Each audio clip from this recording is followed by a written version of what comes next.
Homeland Security Secretary Kristi Noem says Florida's Alligator Alcatraz will serve as a model for state-run migrant detention centers. The next confirmed ICE detention center is in Indiana. It's being dubbed the Speedway Slammer. And immigration and politics reporter Camilo Montoya-Galvez joins us now in studio to break that down. Camilo, good to see you. So tell us about this facility. What does it look like? And are Indiana officials on board with the plan? Well, this is a state prison in Indiana that state officials have allowed to be converted into an immigration detention center to hold people awaiting deportation because of alleged immigration violations of federal immigration law. And this is the second state after Florida to allow the Department of Homeland Security to send people facing deportation to state-run facilities.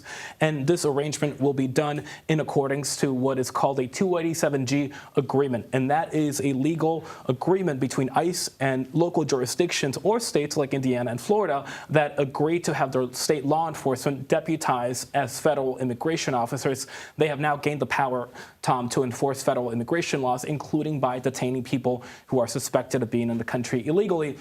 On one hand, this is designed to allow the administration to detain more people to help ICE operationally. But on the other hand, Tom, it is also designed to send a message of deterrence. And the message here is quite clear. If you are in the country illegally or planning to come here unlawfully, you could end up in a scary sounding place like Alligator Alcatraz or now this state prison in Indiana. Yeah, the Speedway Slammer. And yes. So just walk us through how expansive this may become. Are there plans to build more of these state-run facilities elsewhere? Well, this facility in particular is planning to house about 1,000 immigrant detainees. And yes, there are other efforts by the administration to persuade and convince other states and jurisdictions across the country with friendly governments to allow ICE to use their facilities to detain people.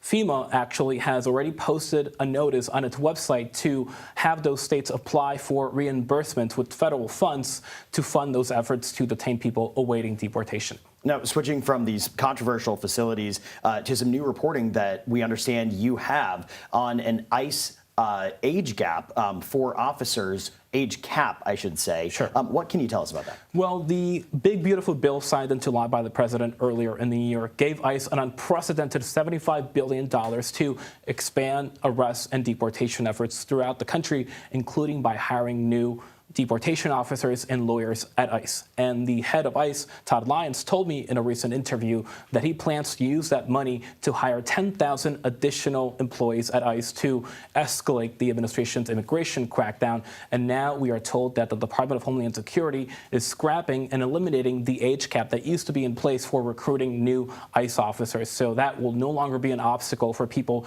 who want to apply to work at ICE now. Yeah, covering a lot of ground on the immigration beat. Camilo Montoya-Galvez, we appreciate your reporting. Thanks, you. Tom.